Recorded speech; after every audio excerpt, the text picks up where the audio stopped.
Assalamualaikum warahmatullahi wabarakatuh.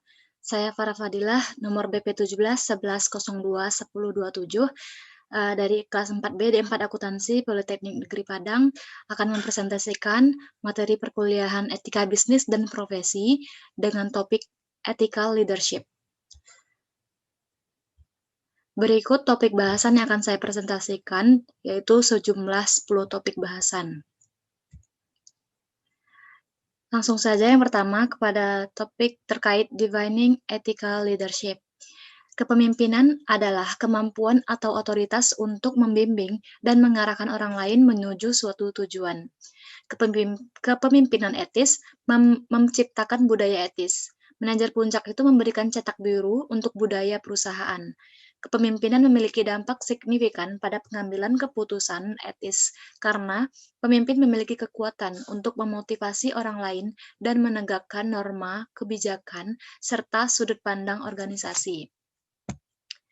Kepemimpinan memiliki dampak signifikan pada pengambilan keputusan untuk memastikan tujuan ini terpenuhi dengan cara yang etis. Selanjutnya, topik kedua yaitu Requirements for Ethical Leadership. Keterampilan kepemimpinan etis itu berkembang melalui pelatihan, pengalaman, dan pembelajaran praktik kepemimpinan. Pemimpin etis harus mencontoh nilai-nilai organisasi, menempatkan apa yang terbaik bagi organisasi di atas kepentingan mereka pribadi, melatih dan mengembangkan karyawan sepanjang karir mereka, membangun mekanisme pelaporan, memahami nilai dan persepsi karyawan, serta mengenali batasan aturan dan nilai organisasi.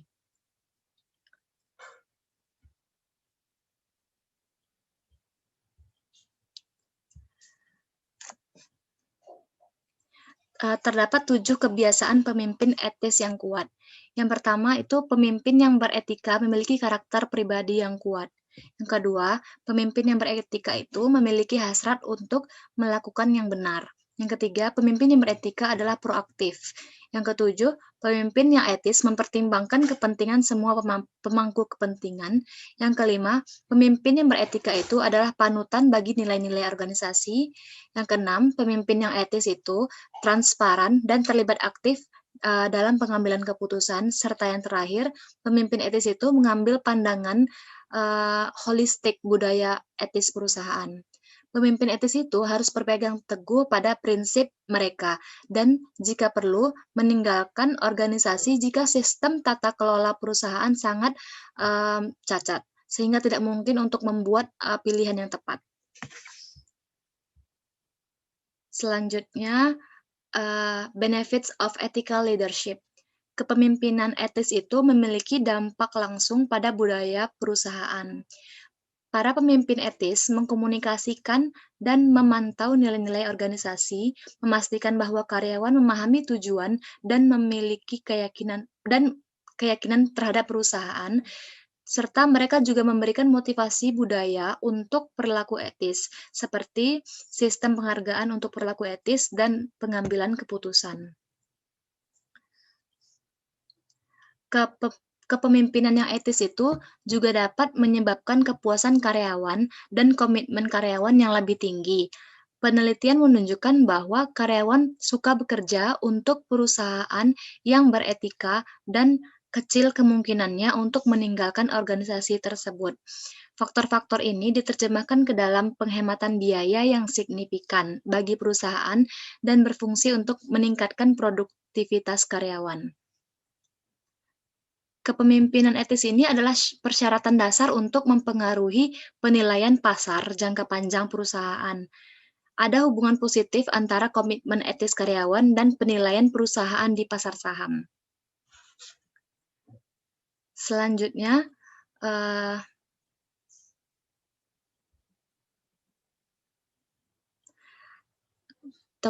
subtopik Ethical Leadership and Organizational Culture.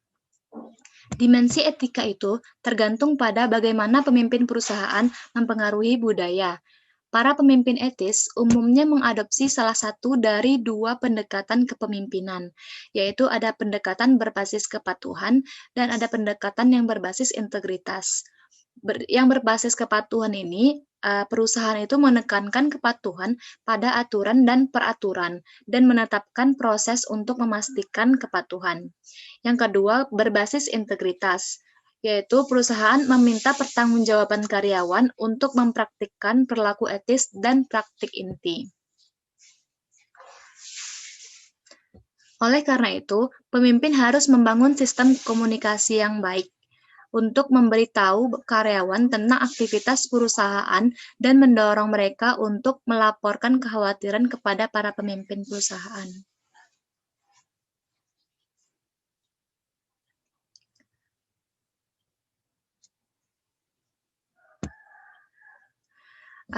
Ada 3 tipe pemimpin.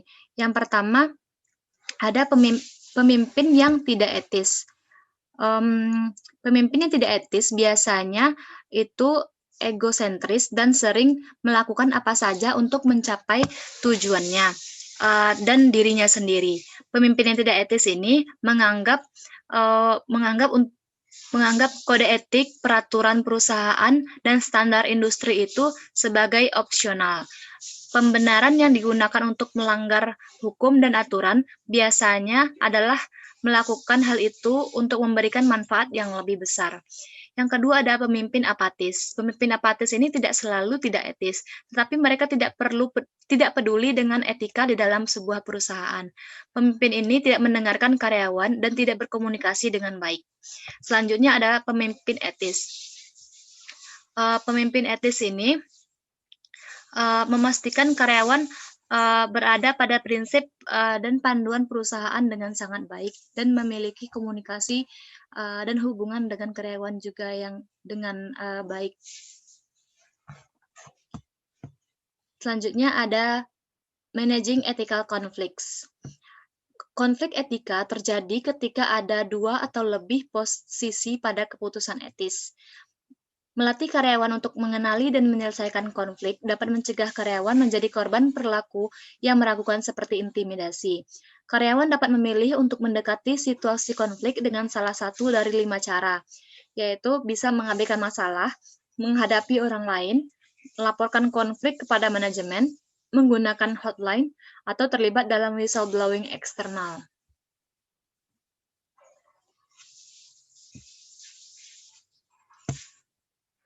Terdapat 5 gaya manajemen konflik.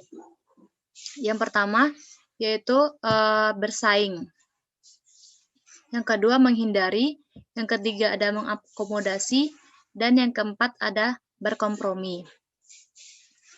Gaya ini didasarkan pada 2 dimensi, yaitu ketegasan dan kooperatif. Ketegasan adalah bertindak demi kepentingan terbaik seseorang, sedangkan kooperatif berarti bekerja demi kepentingan terbaik orang lain. Pemimpin yang memiliki gaya manajemen konflik bersaing sangat tegas dan tidak terlalu kooperatif. Para pemimpin ini biasa tidak dianggap etis karena gaya konflik mereka membuat mereka itu cenderung tidak mempertimbangkan kekhawatiran karyawan dan pemangku kepentingan lainnya. Pemimpin dengan pendekatan menghindari tidak efektif karena mereka menghindari konflik dengan cara apapun. Bahkan jika itu mengarah pada perilaku yang salah, mereka tidak kooperatif dan tidak tegas. Selanjutnya, pemimpin dengan pendekatan gaya akomodatif manajemen konflik. Pemimpin yang mengadopsi gaya ini sangat kooperatif tetapi tidak tegas. Individu dengan pendekatan konflik ini menyerah pada pihak lain bahkan jika itu berarti mengorbankan kepentingan dan nilai-nilai mereka sendiri. Selanjutnya, pemimpin dengan pendekatan gaya manajemen konflik yang kompromistis. Pemimpin yang mengadopsi gaya ini berada di antara dimensi asertif dan kooperatif. Mereka percaya bahwa pendekatan terbaik untuk menyelesaikan masalah adalah masing-masing pihak memberikan sesuatu untuk mendapatkan sesuatu yang berharga. Gaya manajemen ini berguna dalam menjelaskan dilema etika. Semua solusi memiliki kelemahan. Kompromi memiliki solusi yang paling bermanfaat bagi semua peserta. Pemimpin dengan pendekatan gaya kolaborasi manajemen konflik. Selanjutnya, gaya berkolaborasi adalah yang paling menguntungkan. Pemimpin yang mengadopsi gaya berkolaborasi ini untuk manajemen konflik adalah kooperatif dan tegas. Daripada langsung berkompromi, para pemimpin kolaboratif berkolaborasi dengan orang lain untuk menemukan cara kreatif untuk mendapatkan solusi yang bermanfaat. Selanjutnya, pemimpin yang etis juga harus memiliki kepemimpinan dan mengidentifikasi gaya manajemen konflik orang lain. Selanjutnya, subtopik Ethical Leadership Empower Employee. Cara seseorang pemimpin etis berkomunikasi dengan karyawan memiliki dampak yang sangat besar pada budaya etis perusahaan. Transparansi dan pelaporan adalah dua dimensi utama dari komunikasi etis. Pemimpin etis menciptakan transparansi dengan mengembangkan budaya di mana etika sering dibahas. Keterbukaan dan aksesibilitas pemimpin penting dalam menangani dan menyelesaikan masalah etika. Pelaporan adalah proses dua arah di mana komunikator berkomunikasi dengan atasan dan bawahan.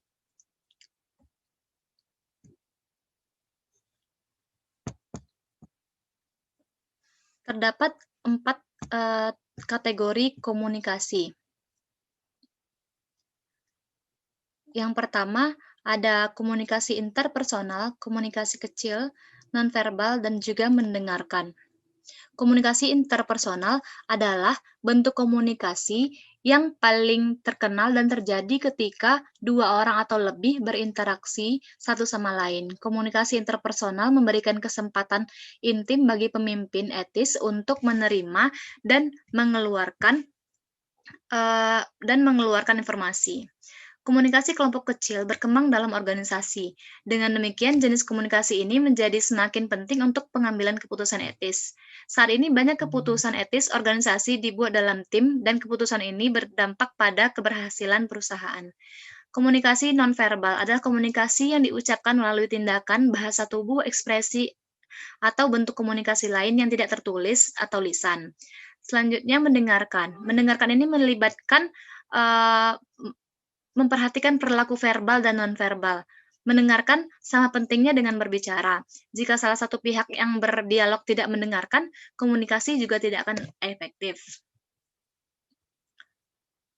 Selanjutnya ada leader-follower relationships in communication.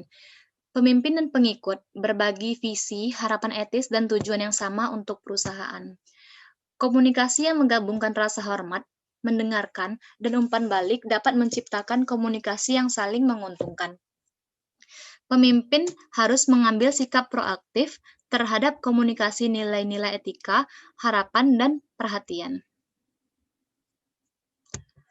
Terdapat program dan komunikasi etika, yaitu mengkomunikasikan nilai-nilai etika kepada karyawan adalah melalui kode etik dan pelatihan tentang cara membuat keputusan etis. Kode etik memberikan pedoman penting bagi karyawan tentang bagaimana bertindak dalam situasi yang berbeda. Selanjutnya, ada perbedaan kekuasaan dan politik tempat kerja. Pemimpin yang etis itu dapat mengurangi perbedaan kekuasaan melalui komunikasi yang sering dengan pekerja. Pemimpin yang etis harus bergerak di antara karyawan dan mendengarkan umpan balik terhadap kekhawatiran mereka. Inti dari interaksi ini adalah untuk menciptakan hubungan yang lebih menguntungkan dengan karyawan dan juga mengurangi perbedaan kekuasaan yang dirasakan antara kelompok-kelompok ini. Selanjutnya ada umpan balik atau feedback. Umpan balik dapat terjadi melalui metode informal, seperti percakapan sederhana atau melalui sistem yang lebih formal seperti evaluasi kinerja karyawan. Pemimpin yang etis memahami pentingnya umpan balik positif dan negatif bagi karyawannya.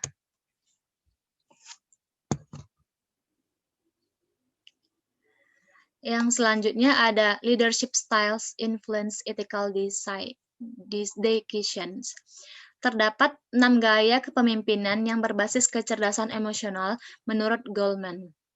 Yang pertama itu ada pemimpin yang memaksa menuntut kepatuhan sesaat dan berfokus pada pencapaian inisiatif serta pengenalan diri.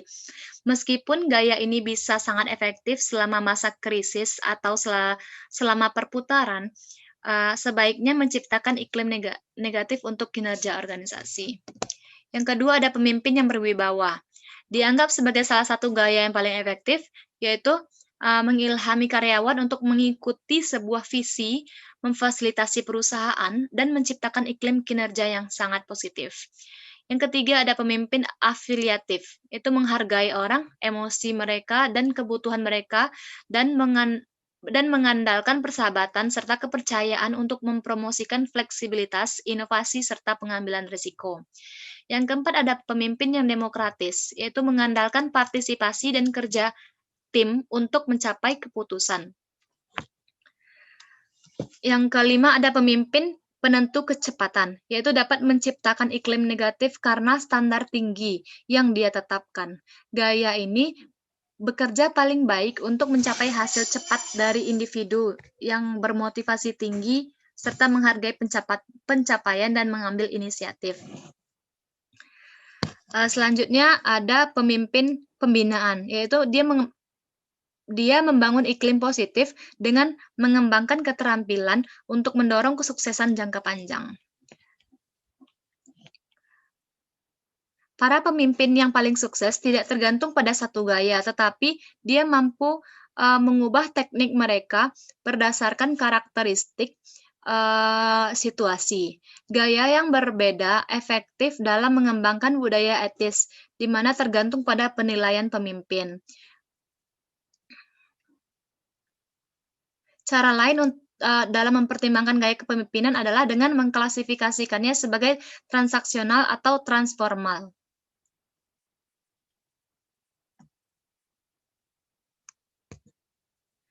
Selanjutnya, materi terakhir yaitu terkait the radar model. Yaitu radar yaitu berasal dari singkat kepanjangan dari recognize, avoid, discover, answer, and recover. Cara terbaik untuk menangani pelanggaran adalah dengan menghindarinya sepenuhnya. Namun, bahkan organisasi terbaik pun menderita risiko etika. Langkah pertama untuk mencegah kesalahan adalah recognize, yaitu mengenali area risiko etika perusahaan.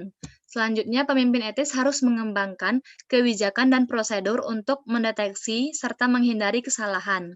Selanjutnya, adanya pengungkapan area risiko etis secara proaktif yang dapat mengarah pada pelanggaran. Selanjutnya, harus menanggapi penemuan dilema etika melalui komunikasi baik secara internal maupun eksternal. Dan yang terakhir, perusahaan harus memperbaiki setiap kelemahan dalam program etika dan mengembangkan cara yang lebih baik untuk mendeteksi pelanggaran.